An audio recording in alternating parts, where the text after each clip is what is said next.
Kayaknya bakal banyak yang nggak percaya kalau gue bilang ada HP 6 juta, tapi udah punya built-in fan, shoulder trigger, layar 144Hz, baterai gede, lampu joget-joget, plus fitur gaming yang berasa banget turunannya dari Red Magic yang harganya belasan juta.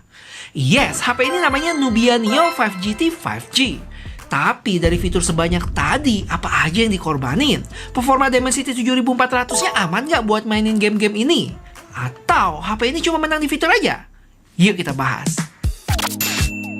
Oke, buat boxnya di sini gue dapet dua ya. Kotak HP-nya itu sendiri sama Nubia Neo 5 Series Mystery Box. Nanti kita bahas ini lebih lanjut di belakang ya. Sekarang kita ke box HP-nya yang lagi collab sama game Delta Force. Ada yang tahu gambar karakter apa? Habis itu bagian kanannya ada spek-spek unggulan HP ini, belakang ada gambar tempurung kepala, dan di kiri info storage dan promo dari kartu Axis. Gile, 300 GB selama setahun cuy. Itu tadi baru cover luarnya deh. Penampakan dalamnya pakai desain khas Nubia Neo banget. Lengkap sama si logo mata ini. Terus di sampingnya ada tulisan Nubia Neo 5 GT 5G. Pas dibuka langsung ada HP yang kita kesampingin dulu. Terus SIM card Axis tadi, SIM ejector yang ngingetin gua kayak obat nyamuk dibakar. Hayo, anak zaman now ada yang relate gak? Dan kertas-kertas yang bakal berguna pada saatnya. Terus di bawahnya lagi ada hard case dari plastik yang desainnya kayak gelas rada bening gitu ya. Habis itu ada kabel charger warna merah Type-C to Type-C yang salah satu ujungnya dibikin bentuk L. Dan terakhir kepala charger 80 watt. Udah lama nggak buka kayak gitu. Terbaru.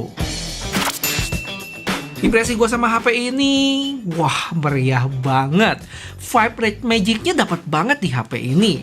Ada beberapa lampu joget-joget juga di bagian mata, tulisan GT dan kipas ini. Nggak sampai situ, kita bisa atur juga warna dan pola nyalanya loh. Dan khusus buat kipas, ada warna kombinasi gitu. Habis itu masih sama dengan Red Magic 11 Pro kemarin, HP ini bener-bener dibikin flat ya, depan belakang. Termasuk kamera modulnya rata. Jadi bikin pengalamannya gamenya lebih nyaman tanpa ada yang ngeganjel saat kita genggam. Belum lagi karena kabel chargerannya bentuk L gitu, ngegenggamnya juga masih enak.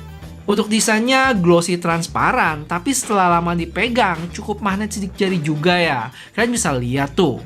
Cuman untungnya ketolong sama case-nya yang matte dan dia tipe yang terbuka bagian samping. Cuma atas sama bawahnya buat penyangga nutup aja. Dan di sebelah kanan HP ini cukup meriah, ada shoulder trigger kanan sama kiri, lubang kipas, sama tombol volume dan power warna merah. Untuk tombol powernya ini jujur agak kebawahan. Kalau digenggam normal suka salah pencet volumenya tuh.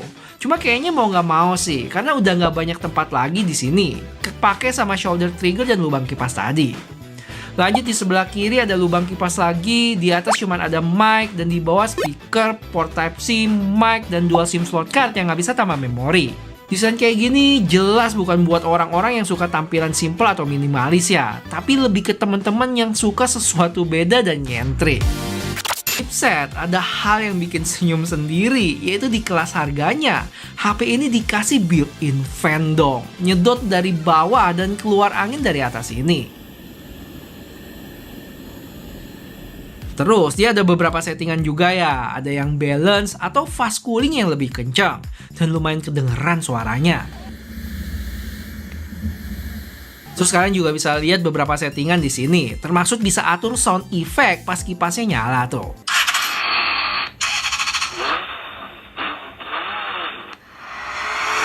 Bypass charging juga ya, cuman dinamain charge separation. Untuk kamera dia ada dua lensa, 50 megapiksel lensa utama dan satu lagi lensa hiburan 2 megapiksel depth dengan selfie 16 megapiksel. Kalau buat hasilnya ya seadanya aja lah ya guys. Ini kalian lagi lihat di lensa wide-nya. Cuman untuk fotonya masih lumayan oke sih. Kalian bisa lihat hasil-hasil yang gue jepret tadi. Kalau buat selfie ini dia hasilnya dan cukup bergejolak ya kalau gua bawa jalan tadi. Yang saudaranya Nubia Neo 5 tanpa GT ya. Yang secara ukuran layar sama-sama di 6,8 inch. Refresh rate dia 120 Hz, peak brightness juga beda dengan chipset dan cooling system yang tentu lebih baik di versi GT-nya. Untuk baterai secara kapasitas beda tipis, selisih 160 mAh aja dengan charging di versi non GT-nya 45 watt. Oh ya, sama dia juga nggak ada kipas ya, dan RGB light-nya cuma ada di mata doang. Tapi buat shoulder trigger ada di kedua versi. Ya, oke. Sekarang kita ke bagian yang paling seru. Gimana performa gaming di HP ini? Dan fitur-fitur menariknya apa aja? Pertama, kita cobain game MOBA dulu yang dapat settingan mentok di Ultra HD ya.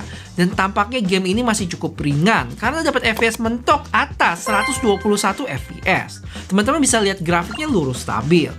Secara suhu pun bisa dibilang aman, lebih ke hangat aja di 40-41 derajat. Gua main sematch sekitar belasan menit dan baterai berkurang 5%. Nah, sekarang pertanyaannya, gimana kalau HP ini mainin game berat? Apakah keok?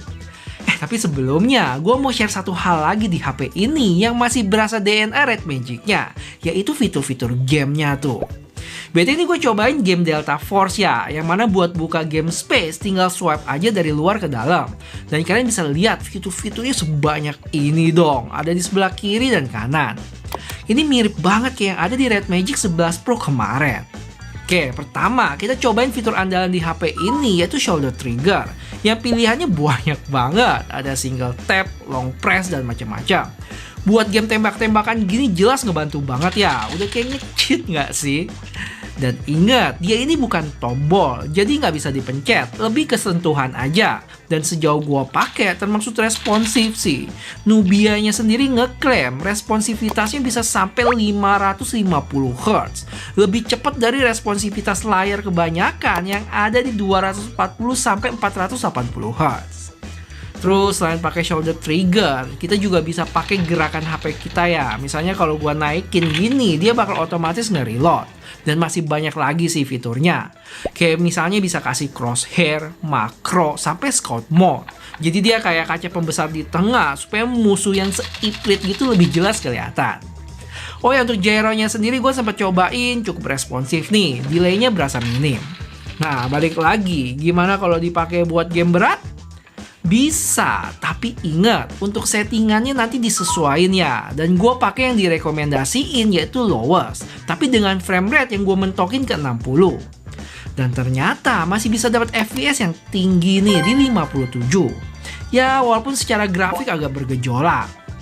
Terus buat suhunya sendiri lebih tinggi dari sebelumnya, ada di sekitar 40-an derajat. Tapi ini masih wajar sebenarnya. Total gue main sekitar 30-an menit dan baterai berkurang 11%. Cuman sekarang pertanyaannya, gimana kalau kipasnya dimatiin? Apakah langsung ngedrop? Jadi gue tes lagi dengan settingan sama, lowest 60 fps selama 30 menit. Dan ternyata untuk fps-nya sih sama aja ya di 57. Cuman dari sisi suhu terlihat emang lebih tinggi, tapi nggak terlalu jauh, selisih 1 derajat. Dari 42-an sebelumnya ke 43-an derajat saat kipasnya mati. Sedangkan untuk konsumsi daya tentu ada perbedaan nih. Saat kipasnya aktif tadi berkurang 11%, sedangkan kipasnya mati berkurang 10%. Jadi selisih 1% lebih hemat selama 30 menit main tadi. HP ini punya dua varian ya, ada 8 plus 256 di 6 juta kurang 1000.